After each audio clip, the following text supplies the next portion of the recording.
Meu nome é Márcia Wolff Friedman. Sou Fernando Wolff. Eu sou a Julia Wolff. Sou Marcelo Wolff Friedman. Tânia Wolff. Sou Irene Hertz Wolff. Thiago Wolff. Juliana Wolff Friedman. Eu sou a Fabiane Wolff. Arthur Lavinsky Wolff. Meu nome é André Wolff Breyer. Bom, eu sou Cláudio Wolff. Estou falando da minha casa. Nós queremos mostrar como é que se criou a Hazit. É uma ideia que surgiu de uma evolução, porque na Cibra havia um movimento juvenil.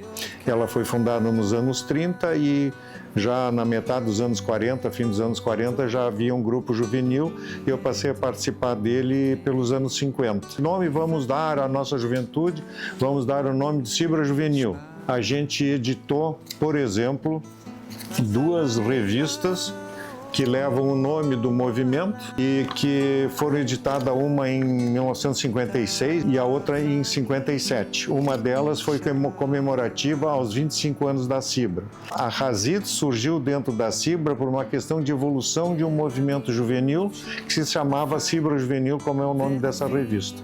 Desde que eu me lembro, eu frequentava a Cibra e era onde tinha os amigos. Tinha aula de religião na Cibra, a gente se encontrava com as mesmas pessoas.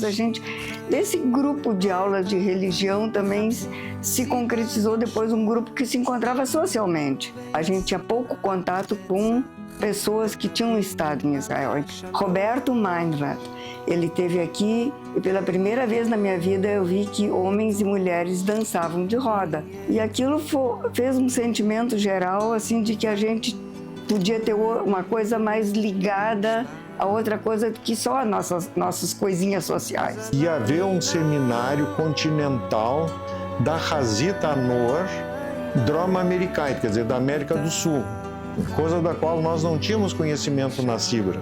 Mas um dos pais trouxe essa ideia e disse, não, vamos selecionar aqui quem é que vai.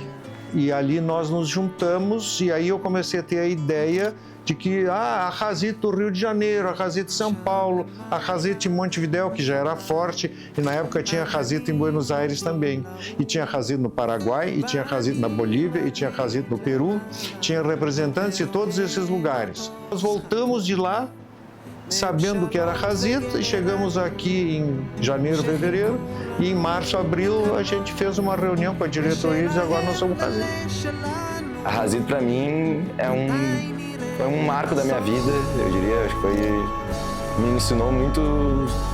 Foi o meio que eu tinha com meus amigos de crescer dentro da comunidade, aprender um pouco o que era ser judeu, a importância disso e de como é importante ter um papel de líder dentro da comunidade. Para mim, a Hazit é tipo uma coisa muito legal que a gente aprende muito e não só a gente aprende, não como no colégio, a gente aprende coisas que vão ser mais pra gente se tornar pessoas, assim, não só matéria. A gente aprende de um jeito mais solto, mais informal. A Hazit representou uma boa parte da minha vida e acho que de quem eu sou hoje, quem eu fui durante a minha infância e minha adolescência, com um papel muito forte, assim, na identidade, nos afetos. Eu acho que ela fez com que eu me tornasse a profissional que eu sou hoje. Eu passei por uma época como morada de colégio, fiz faculdade de pedagogia, mas a Hazit pegou minha adolescência em cheio, assim,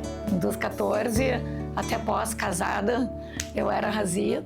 Um lugar onde eu tive muitos amigos, tive muitos aprendizados, onde eu conheci muita gente, muitos vínculos, muitos lugares para ter experiências novas e uma experiência muito boa para mim. A Hazit para mim representa uma parte da minha vida muito importante, assim. Eu acho que eu me via pequena com os dois lados da família, tanto os Wolff quanto os Friedman sempre envolvidos com a Hazit e com a comunidade judaica. E eu acho que a Hazit foi uma forma de eu poder me aproximar do judaísmo de uma forma mais descontraída, de uma forma mais verdadeira e genuína. Essa atividade da Hazit, que foi fundada no início do ano de 61, ela foi interrompida nos anos 68, 69. Nós estávamos em plena Revolução de 64. E as pressões políticas dessa Revolução certamente intimidavam os nossos pais E as coisas abertas que nós fazíamos de fazer, não, vamos para a rua carregando bandeirinha de Israel, essas coisas, isso foi visto com algumas precauções e alguns medos. E assim, olha, é melhor vocês pararem com isso agora e um dia vai melhorar. A minha experiência com o movimento juvenil judaico começou antes da reorganização da Hazit, assim como um movimento chamado Hazit mesmo.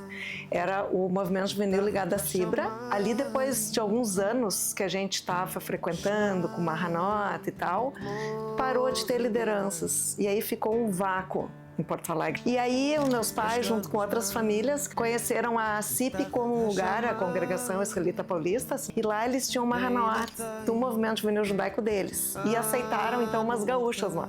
Mas aí, quando a gente voltou e terminou a nossa época de movimento juvenil lá, nós tínhamos uns 15 anos, tinha um shaliach em Porto Alegre, que era o Davi Winholtz. E o Davi, ele era da Sornut.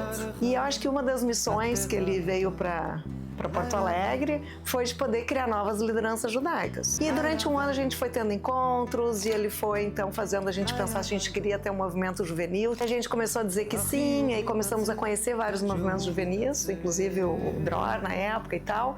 Chamamos gente de São Paulo da Hazit que veio fazer um seminário para a gente saber então o que era a tal da Hazit. Nós éramos talvez uns 13, 14, a gente se identificou com a Hazit. E a gente decidiu que a gente ia refazer esse movimento em Porto Alegre. Do 81 para 82 foi a montagem, a construção desse grupo com o Davi. Em março de 83 foi reinaugurada a Hazit como um movimento no Colégio Israelita Brasileiro e as coisas foram andando. Então, 83 foi reativada, assim, foi o primeiro dia, eu sei que coincide com o aniversário de um outro cara que estava na geração desse grupo, que é o Daniel Berlim.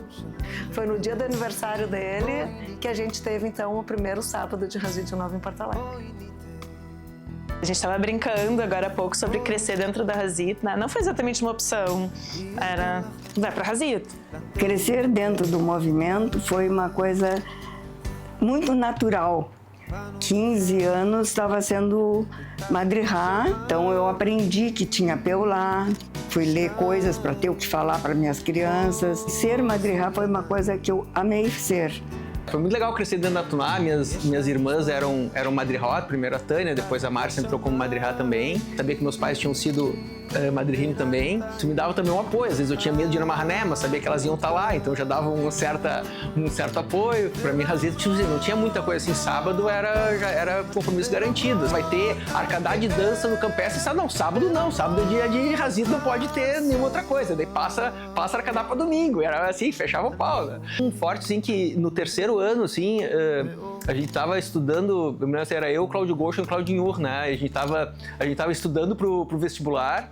Cara, e não tinha ninguém para pegar a Kutsá, que era próximo a Kutsá a pegar a Drahá. Na época era Balagan.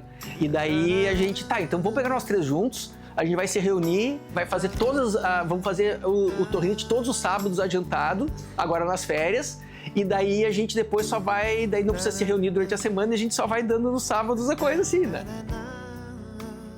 Eu sempre soube muito do impacto da minha família na Hazit. Desde pequena eu via os meus primos mais velhos indo, a minha mãe me contava histórias da época que ela ia, meus avós me contavam histórias da época deles, então eu sempre soube que existiram duas fases da Hazit.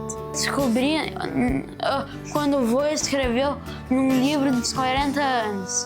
Um livro que vinha um papel e com muitos papéis. Eu tinha plena noção da importância da minha família na Hazit e eu acho que eu tinha muito como um modelo meus pais, mas muito a minha mãe na hora assim, me ajudava a recortar, colar, pintar, fazer o material para as piolotes, porque ela contava que já tinha feito isso. É muito legal e significativo porque muitos ledores voadores. Eu hoje seria uma pessoa muito diferente sem a Hazit. Eu acho que a Hazit foi um lugar onde eu pude criar muito da minha formação de identidade judaica. Eu acho que isso me ajudou tanto, por exemplo, poder Como eu comecei na Hazit como Madrihá, eu acho que toda a vivência anterior como Hanihá, desses outros movimentos, e chegar como Madrihá fez a gente meio que aprender assim na força. A Hazit me ensinou bastante sobre independência. Formas de tu ter que tomar as rédeas das situações e tu ter que se virar, às vezes com cenários que não são os ideais, mas que tu vai aprendendo a se virar aos poucos e tu vai aprendendo a tomar conta de situações que, em geral, quando tu não passa por experiências que nem a Hazit te proporciona, tu nunca aprende.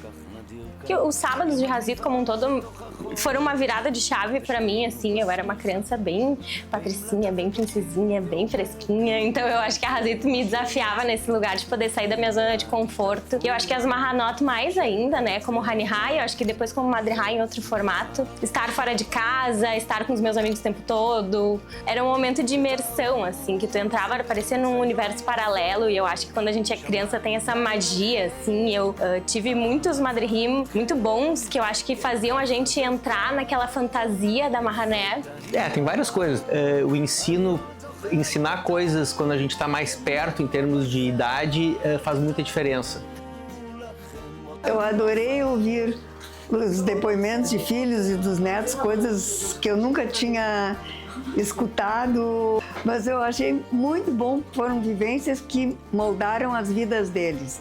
Isso, para mim, foi fundamental de ter ouvido hoje. Hazak Lealev.